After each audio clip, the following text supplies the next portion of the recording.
Buenas tardes chicos, soy Esteban Gómez, profesor de matemática de sexto año. Ustedes ya me conocen a la mayoría porque me tuvieron en primero y en segundo año o me tuvieron en tutorías.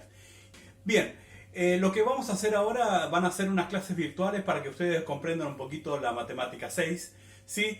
Entonces vamos a hacer un replanteo de qué es lo que vieron en los últimos 5 años, qué recuerdan, ¿sí? Cuáles son las dudas que tienen. Entonces, entre todos vamos a poder hacer una clase un poquito más dinámica. Bueno, primero vamos a hacer un pequeño repaso de lo que se acuerdan de quinto año con el sistema de numeración. Vamos a hacer un pequeño repaso desde primero hacia adelante. Ustedes en primer año vieron los números naturales. Los números naturales eran todos los números que se utilizaban para contar. El 1, del 1 al 9, ¿sí? Ahí aparecieron los números naturales donde ustedes hicieron todo el planteo en primer año.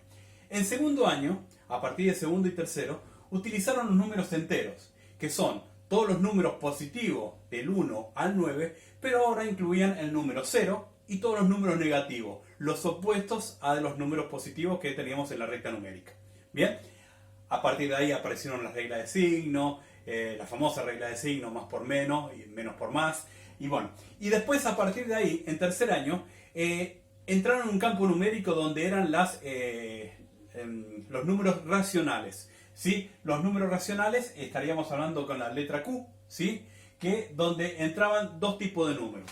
Las fracciones, un medio, ¿sí?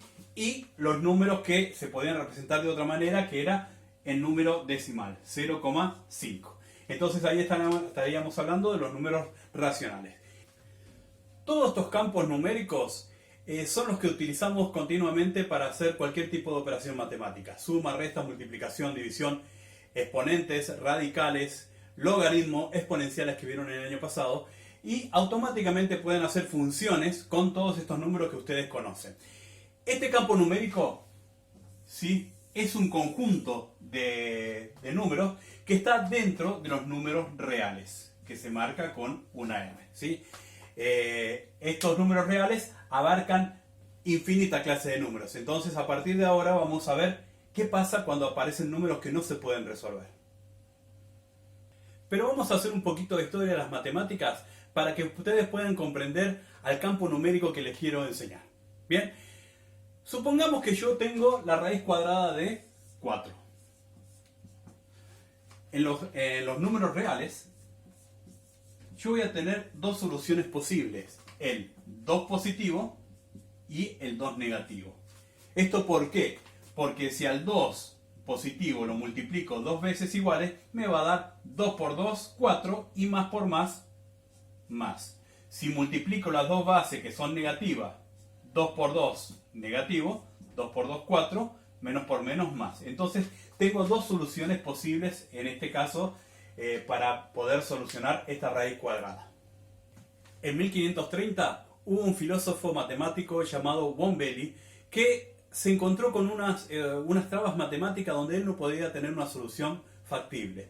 Supongamos que yo tengo una operación matemática y automáticamente me aparezca un número, ¿sí?, que no se puede resolver, como raíz de menos 4. Si ustedes lo buscan en la calculadora o ocupan cualquier sistema informático, cuando ponen raíz de menos 4 le va a salir error matemático, ¿sí? Va a decir que no tiene solución en los campos numéricos de los valores reales. En 1740 el alemán Leibniz también se encontró con el mismo problema, donde no tenía soluciones en este campo numérico. Y más adelante Leonhard Euler, sí, le dio como un cierre a todo lo que venían practicando, todo lo que era desde el 1500 hasta el 1700. Podemos factorear este número de esta manera.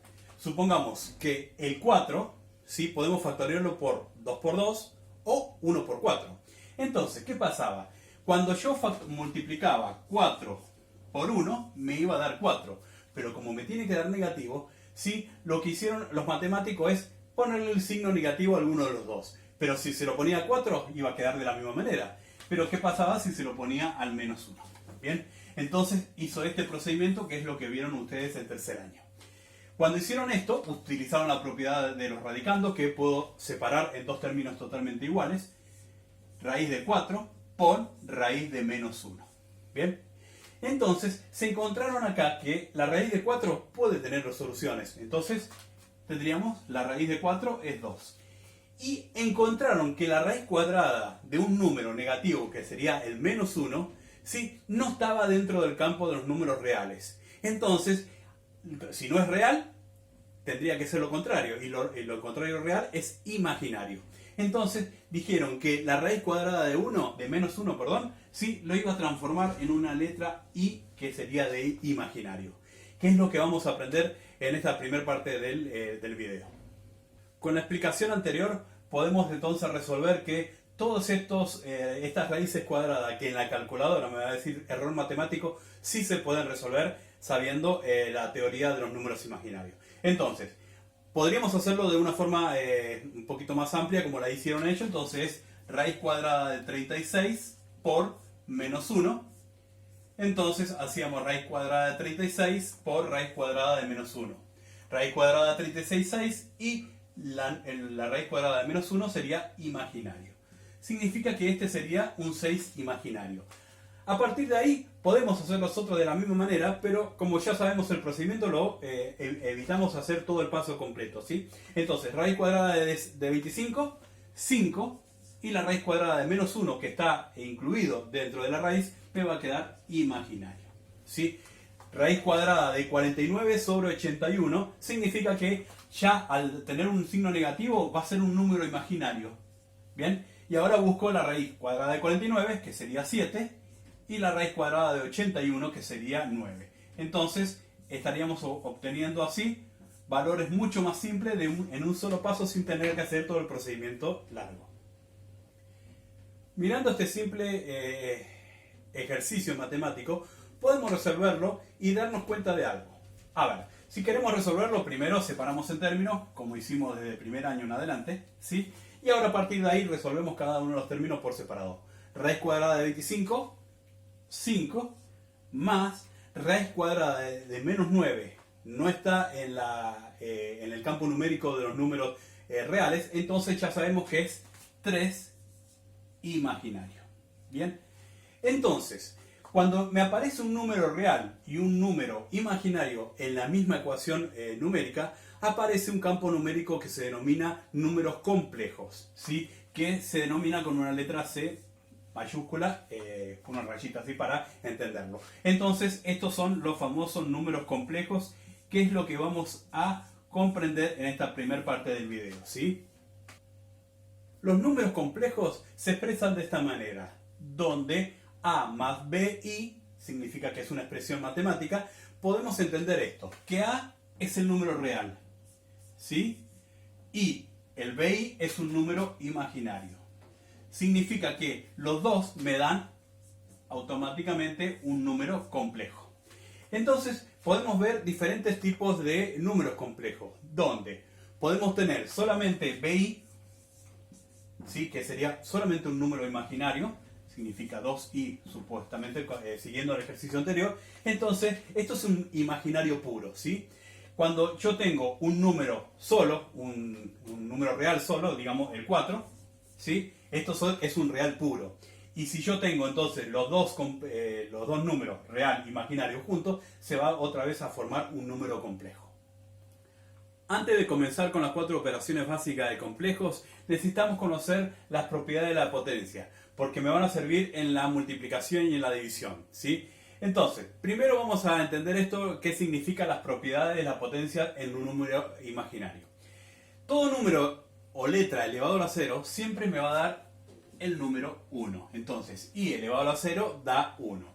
Cualquier número o letra elevado a la potencia 1 siempre va a quedar la misma base. Entonces, si a i lo elevo a la 1, me va a quedar imaginario puro. ¿Bien? Ahora, ¿qué pasa cuando tengo i al cuadrado? Acuérdense que los números imaginarios tienen que quedar siempre solos, no tienen que quedar con exponentes. Entonces, si me aparece un i al cuadrado, tengo que plantearlo de esta manera. Fíjense, nosotros por definición sabemos que la i es la raíz cuadrada de menos 1. ¿Bien? Entonces, este valor es la raíz cuadrada. Y a su vez está elevado al cuadrado como potencia. Entonces, hay una de las propiedades que vimos en segundo año, es que si tengo el mismo índice, el número 2, con la misma potencia, podemos cancelar y automáticamente queda el número menos 1. Entonces, si yo en alguno de los ejercicios me toca i al cuadrado, automáticamente lo tengo que cambiar por menos 1 por definición. ¿Bien? Y vamos al último caso, que es i a la 3. Si yo tengo i a la 3, lo único que tengo que hacer es poder desglosarlo en dos maneras diferentes. Por i a la 2, por i a la 1. Significa que si yo sumo los exponentes me va a quedar i a la 3. I a la 2, ya sabemos cuánto vale i a la 2, que es menos 1. ¿Bien? Y i a la 1 sabemos que vale i. En consecuencia, esto, i a la 3 se representa por un menos i.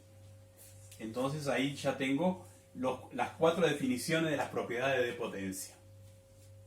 Conociendo estos 4 elementos de las propiedades de la potencia de los números imaginarios, podemos trabajar con diferentes clases de números. Supongamos que yo quiero averiguar i a la 7, ¿sí? Entonces, ¿qué pasa? Puedo seguir una secuencia numérica. Fíjense, 1, i, menos 1, menos i. Como esto es repetitivo, acá abajo el que sigue va a ser 1 de vuelta. Después va a ser i, después va a ser menos 1, después va a ser menos i. Significa que siempre tengo que seguir una secuencia matemática. Si yo tengo que hacer i a la 7, fíjense de una forma simple para hacerlo. 0, 1, 2, 3, 4, 5, 6, 7. ¿Dónde cayó? En menos i. Significa que esto lo tengo que hacer así. Supongamos que quiero hacer i a la 10. Bien, si tengo que hacer i a la 10, empiezo de vuelta. 0, 1, 2, 3, 4, 5, 6, 7, 8, 9, 10. Significa que el valor va a ser menos 1. Muy bien. Ustedes dirán, qué simple, ¿qué es esto? Solamente tengo que contar. Pero ¿qué pasa cuando yo los exponentes tengo números muy altos? Supongamos i elevado a la 27. ¿Sí? Si tengo que empezar a contar, alguna vez me voy a perder en el transcurso de ir contando cada 4 repeticiones el mismo número. Entonces hay un procedimiento matemático simple para hacerlo. Pero simple significa recordar cuentas de división de la primaria. Entonces, si yo quiero saber cuánto es i a la 27, no voy a contar de a uno en uno porque me voy a perder en algún momento, porque por ahora es 27, pero si me toca 240 o 390, no voy a llegar nunca a terminar un ejercicio. Entonces hay un simple cálculo matemático. Fíjense cómo se hace. Yo lo que tengo que hacer es, al 27, que es el exponente, ¿sí?, dividirlo por la cantidad de secuencias que tengo. En este caso son 4 secuencias matemáticas. Lo único que tengo que hacer es esta cuenta, pero lo tengo que hacer en forma normal, donde no tengo que usar la calculadora porque la calculadora no me va a servir en este caso. Entonces, 27 dividido 4, lo único que tengo que hacer es buscar por qué número, ¿sí? Entonces, si yo hago por 7, me supero 28, entonces por 6. 6 por 4, 24, al 27 me sobran 3. Bien, al sobrarme 3, este es el resto. Entonces, si yo quiero entenderlo, el resto va a ser la parte más importante del ejercicio. ¿Por qué? Porque el número que voy a obtener es el i elevado al resto. ¿Sí? Es i a la 3. I a la 3 lo busco en mi primer tanda de números, significa que es menos i. Significa que acá menos i es igual a escribir i a la 27. Vamos a hacer otro ejemplo. Fíjense, i elevado a la 45. Entonces, lo único que tengo que hacer es 45 dividirlo por las 4 repeticiones que tengo. Entonces, tomo el 4, 1 por 4, 4, al 4, 0.